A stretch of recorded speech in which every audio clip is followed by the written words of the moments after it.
Hello everyone, it's Mike Levin, February 12th, 2020. Old school. Anyway, here I am across the harbor from the Emerald City, and again I see Staten Island ferries going in interesting directions out here towards the outer harbor where the Verrazano Bridge is, not a normal route, and it just grabs my attention to see it. But at any rate, I'm on my way into the office, and I had, well, the sun's out, thank goodness. This winter could not be over too soon for me. And the nice weather is good for this walk and my spirits, and it's planning time. So, you know, one of the things I always remind myself in the morning, for those of you who are tuning in to see me doing my Vim journaling, I'll try and tie some different points together on my walk and on my sitting at a laptop Vimming. There's a sort of continuity of thought that is desirable and evasive. When you're in different moods, when you're in different settings, your thought process, your mode changes, and it's oftentimes difficult to bridge informations and thoughts over from one of those times where you are more likely to do planning, think ahead, think about the future, analyze what you know and what you need to know, where you are and where you're going, versus when you're out here in just like a beautiful setting and environment like this, where you're really almost hypnotized by the surroundings. And yet I'm on my way into work, where sharpening my tools, sharpening the blade on the wedding stone. I want to make sure I get my expressions right, because I'm using a lot of, tool user, carpentry, martial arts, weapons, metaphors, because so much of what I do and strive for in tech is exactly analogous to the development of muscle memory on unchanging timeless tools and tasks. I was unsure whether to say unchanging tools or unchanging tasks. So the tools are unchanging because the tasks are unchanging. And to drive a nail into wood, it's always useful to have a hammer that gives you the mechanical advantage of leverage and momentum, and works like an extension of the tools that God and evolution gave us. So all these discussions center around, one way or another, improving one's own use of tools and to use them to great effect, bettering our lives, investing in ourselves and carrying our assets around in us so that we can live anywhere, work for anyone, and have many of the benefits in life of being both a highly paid specialist who can come in and take care of special things others can't, making you an in-demand resource, and using as many generic plumbing of technology type tools as possible, so that even though you're a specialist and you come in performing specialized tasks, you are using the tools of a generalist. You're just using them better with more years of practice under your belt. And that is so hard to achieve in technology because so much changes so rapidly. And it's hard to know where to focus your attention and to develop your skills. Now, all my talk has been assuming that you're a long-term desiring comfort in your own abilities sort of person.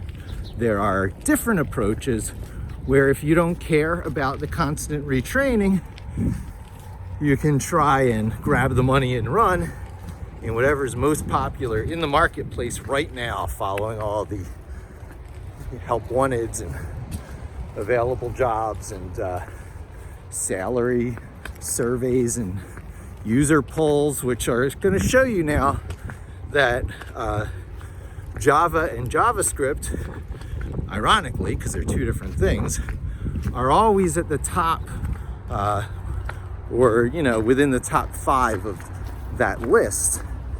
And having played with each of them on and off over the years, although I must qualify before the era of Node.js, I was playing with JavaScript, even with Helma on the server, immediately prior to Node.js's bursting onto the scene, and as far back as Netscape Enterprise Server, where JavaScript was their language of choice.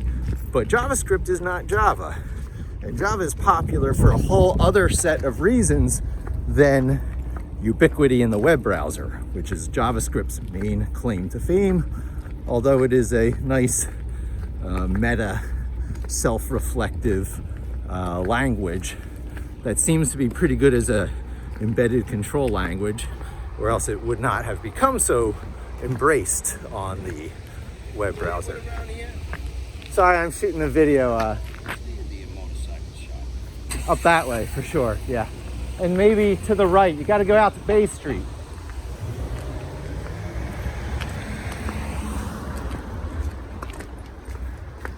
So we're in a big motorcycle area, and I'm not editing this video. Someone just asked me a question, and I could not bring myself to just brush them off. So recapturing state, I wanted to shoot a whole video on that. So specialists stay having a highly detailed state. They have objects in their mind that are complex and with difficult to acquire information that's always rapidly at their fingertips, and also able to be brought up quickly, like with muscle memory. So they've committed highly specialized knowledge and information to their muscle memory.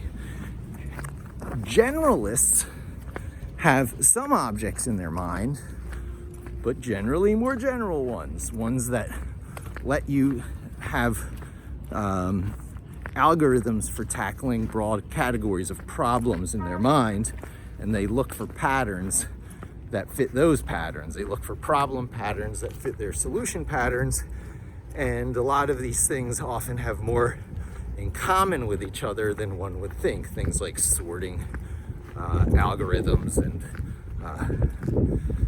win-loss scenarios, list reduction type stuff, histogram analyses. These are recurring themes that pop up all over the place in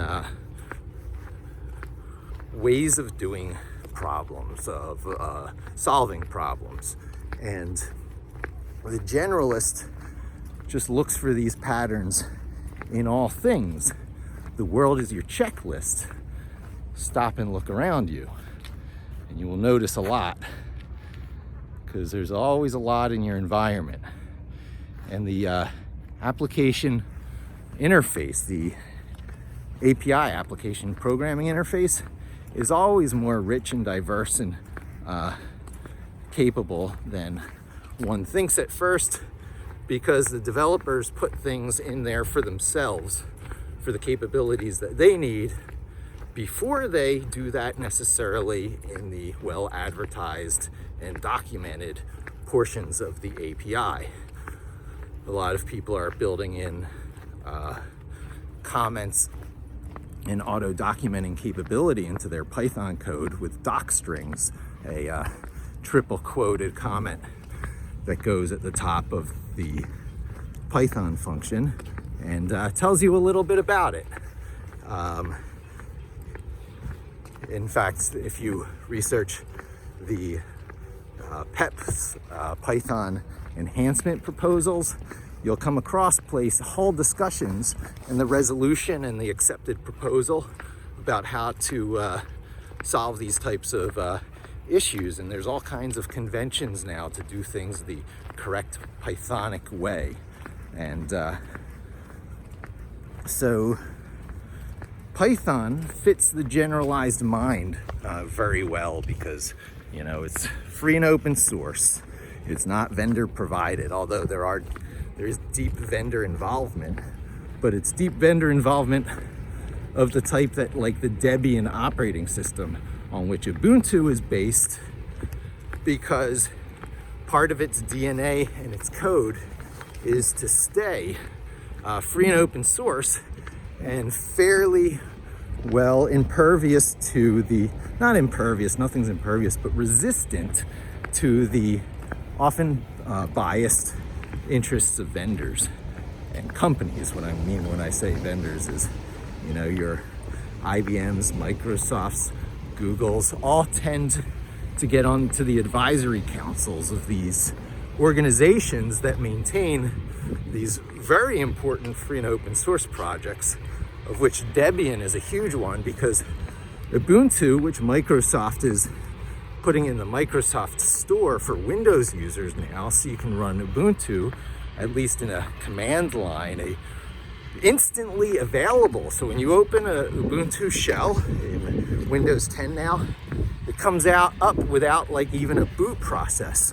So they're making heavy use of the hypervisor capability. So all, you know, hardware these days, especially Intel hardware with built-in hypervisor stuff. I'm sure AMD has their own equivalent, but there's lots and lots of facilities for slicing and dicing the resources of your hardware and to divvying it out to different things running, and to dynamically readdress or allocate the availability of large blocks of memory to do stuff between, you know, this native operating system of Windows and this also other native operating system of Linux that is running side by side with Windows, and using these tricks for like instant boot when you bring up a unified Microsoft terminal, which is just a wonderful experience. I have to tell you, one of the things I'm doing right now is settling myself into Microsoft Terminal, because if Microsoft provides a Unix terminal or shell or term window or whatever language have you, right, I'm going to be using it because I need to operate computers old school, as does everyone else who does not want to be cloud service dependent, right? So we're embarking on an age where almost everything becomes easy, and you should embrace that, because why walk away from a power tool? If you can't do it in a day or a week, certainly that other guy over there can, who embraces the tools that are making the slamming out of such apps, bro code style, forever easier. Competitive green arrow coding, where things like the Google Cloud Platform and Azure and even AWS, minus the infrastructure pieces of all that, which I'll talk about a little bit later, are the high-tech carbon composite competitive equipment in the application, web service, website building business these days. And if you don't use them, you're at a disadvantage. And what they're doing is they're isolating you from a portion of application development that is often server back-ended, where you yourself as the developer, or in combination with teams of people like database administrators and DevOps people, figure out how to use pure infrastructure, X units of Linux that are instantiated off from a template that can become burst available and with distributed workloads using work queues, and get things done at a massively fast processing pace, serving wise, but at the expense of having to specialize in database development, DevOps, and load balancing issues, or you can just use one of these cloud platforms. And there are, of course, all kinds where it's software as a service or platform as a service, SaaS or PaaS, exist independently from IaaS, infrastructure as a service, where you just get a terminal login to some sized allocation of Linux resources that might be dynamically sized. It could get bigger as you need it bigger, vertically, or bigger horizontally with burst availability of new instances of that same server with some sort of supporting load balancing tech. And you could do that all yourself. You could code it all up yourself, or you could just use one of the PaaS services, platform as a service, that does all that for you invisibly in the background, so you don't have to think of it and you can focus more on app development. So why walk away from that? And it's winning me over even. However, I'm here to always give you that old school alternative.